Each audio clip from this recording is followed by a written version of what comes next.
Bonjour, aujourd'hui on va expliquer le chapitre 4, repérage. L'agenda c'est à répéter ce PDF sur votre cahier.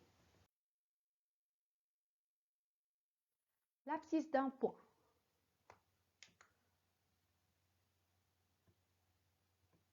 Donc, x' en x est un axe d'origine O appelé l'axe des abscisses. Vous voyez, x' en x, l'origine c'est O. Les nombres positifs sont les abscisses des points situés sur OX, c'est-à-dire à droite. On a les abscisses positives. Et les nombres négatifs sont les abscisses des points situés sur OX'. C'est à gauche, on a les nombres négatifs. Et qu'on l'appelle ici, ce sont des abscisses négatives. Chaque nombre représente une abscisse. C'est pour cela que cet axe est appelé axe des abscisses. Maintenant, regardez le point A. Le point A a une abscisse 1. On écrit l'abscisse comme ça. OA bar égale à 1 ou x de A ou bien abscisse de A égale à 1. Bar, c'est-à-dire un trait qui est au-dessus. Pour le point B, regardez le point B. Il a une abscisse moins 2. Donc, on écrit ça. OB bar égale à moins 2 ou x de B égale à moins 2. Maintenant, la distance de A à B ou bien de B à A, c'est 3, car la distance est toujours un nombre positif. D'accord? C'est-à-dire, si j'écris AB ou BA, c'est le même cas, c'est égal à 3. Pour distinguer entre la distance et l'abscisse, on met trait au-dessus pour l'abscisse. D'accord?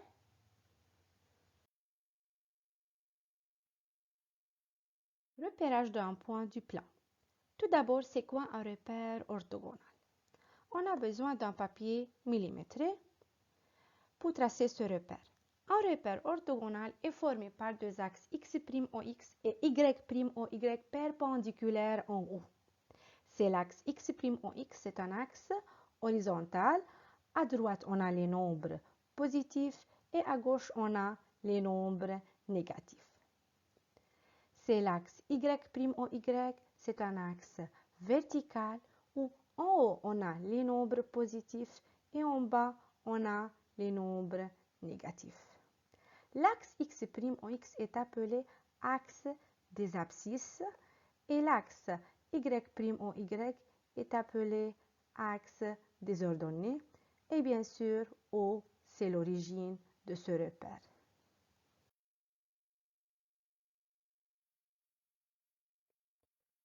Coordonnées d'un point. C'est le repère orthogonal. Un point M est déterminé par ses coordonnées. Regardez le point M. Comment je peux déterminer ses coordonnées? Tout d'abord, on va déterminer son abscisse A sur l'axe x' en x. Comment on fait ça? On mène une perpendiculaire de M à l'axe x' en x et le point A ici est appelé l'abscisse de M. Puis, on va déterminer son ordonnée sur l'axe y' en y. De même manière, on mène une perpendiculaire de M à l'axe y' en y. Le point B ici, c'est l'ordonnée de M. Donc, M admet une abscisse A et une ordonnée B. Et ceci représente les coordonnées de M. Donc, les coordonnées de M, c'est-à-dire son abscisse et son ordonnée. Et toujours, on écrit l'abscisse au début, puis l'ordonnée. Faites attention bien à ces exemples. Dans le repère ci-contre, on a le point A. Comment je peux déterminer les coordonnées de A? On mène tout d'abord une perpendiculaire de A à l'axe des abscisses. Donc, quelle est son abscisse? Très bien, c'est 3. Puis, on mène une perpendiculaire de A sur l'axe Y'. Regardez le point 2, c'est l'ordonnée de A. Donc, A admet une abscisse 3 et une ordonnée 2. Et ceci représente les coordonnées de A. N'oubliez pas que toujours l'abscisse est écrit au début et après on écrit l'ordonnée. Pour le point B, de même manière, on mène une perpendiculaire à l'axe x', et maintenant moins 2, c'est l'abscisse de B, puis une perpendiculaire à l'axe y', et maintenant 4, c'est l'ordonnée de B, donc B admet moins 2 et 4 comme coordonnées, moins 2, c'est l'abscisse, et 4, c'est l'ordonnée.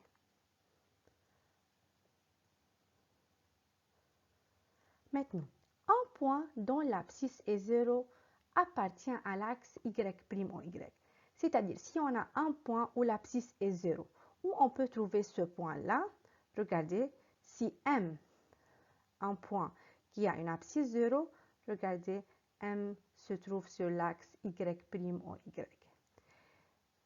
Maintenant, si on a un point dont l'ordonnée est 0, alors ce point appartient à l'axe x', ou bien l'axe des abscisses. Comment regarder? Si M est un point d'ordonnée 0, alors M appartient à l'axe x', x.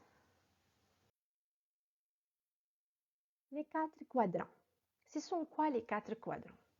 Dans un repère orthogonal, on distingue 4 régions du plan. Tout d'abord, la région où les points ont une abscisse positive et une ordonnée positive. Donc, c'est le quadrant 1. Regardez, les abscisses sont positives et les ordonnées sont positives. Donc, on parle de cette région-là. C'est le quadrant 1. Maintenant, la région où les points ont une abscisse négative et une ordonnée positive, c'est le quadrant 2. La région où les points ont une abscisse négative, regardez, les abscisses sont négatives et les ordonnées sont négatives, alors c'est le quadrant 3. Et finalement, la région où les points ont une abscisse positive et une ordonnée négative, c'est le quadrant 4. Regardez, les abscisses sont positives et les ordonnées sont négatives, donc on parle du quadrant 4. Maintenant, comment placer un point A dans un repère orthogonal connaissant ses coordonnées? Regardez, le point A a une abscisse moins 2 et une ordonnée 5. Comment je peux placer A dans ce repère? Tout d'abord, on place un point sur l'abscisse moins 2. C'est l'abscisse moins 2, je place un point ici. Puis un point sur l'ordonnée 5. Donc, on place un point sur l'ordonnée 5. Après, on mène une perpendiculaire à l'axe x', au point d'abscisse moins 2, comme ça. Puis, on mène une perpendiculaire à l'axe y', au point d'ordonnée 5. Le point cherché, c'est le point de rencontre de ces deux droites. Donc, c'est le point A qui a une abscisse moins 2 et une ordonnée 5. Maintenant, on a l'application 2. Construire un repère orthonormal dont l'unité est 1 cm en utilisant un papier millimétré. C'est le papier millimétré. On commence à construire le repère comme ça. Tout d'abord l'axe des abscisses, puis l'axe des ordonnées. Et on passe maintenant à la question numéro 2. Place dans ce repère les points. Commençons par le point A. Le point A a une abscisse 2 et une ordonnée 1. Regardez, c'est l'abscisse 2 et maintenant c'est l'ordonnée 1. Donc c'est le point A, c'est le point de rencontre de deux perpendiculaires. Pour le point B, on a une abscisse moins 1, donc on mène une perpendiculaire à l'abscisse moins 1. Et une ordonnée moins 1, encore je mets une perpendiculaire. Le point de rencontre de ces deux perpendiculaires, c'est le point B. Faites attention pour le point C. Le point C a une abscisse 0. Et tout point ayant une abscisse 0 se trouve sur l'axe des ordonnées, comme on a dit déjà. Donc, c'est le point C. Il se trouve sur l'axe des ordonnées car son abscisse est nulle ou bien est 0. Encore, le point D a une ordonnée 0. Donc, il se trouve sur l'axe des abscisses. À quel point en moins 3,5. Où est l'abscisse moins 3,5? Très bien, c'est entre moins 3 et moins 4. Donc, c'est le point D. Pour le point E, son abscisse est 3 et son ordonnée est moins 4,3. C'est l'abscisse 3.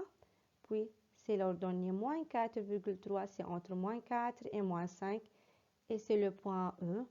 Finalement, pour le point F, on a F admet une abscisse moins 1,7 et une ordonnée 2,1. Et bien sûr, c'est le point F. La partie 3, ce n'est pas demandé. Passons à la quatrième question. Indique le quadrant dans lequel se trouvent les points suivants. Commençons par le point L. Le point L admet une abscisse négative, une ordonnée négative. Regardez, une abscisse négative, une ordonnée négative. Donc, c'est quel quadrant? Très bien, elle se trouve dans le quadrant 3. Le point M admet une abscisse positive, une ordonnée négative. Regardez, sur le repère, ce sont les abscisses positives, les ordonnées négatives. Donc, c'est quel quadrant? C'est ça. M se trouve dans le quadrant 4. De même, le point P admet une abscisse positive et une ordonnée négative. Encore P se trouve dans le quadrant 4. Merci mes élèves et à bientôt.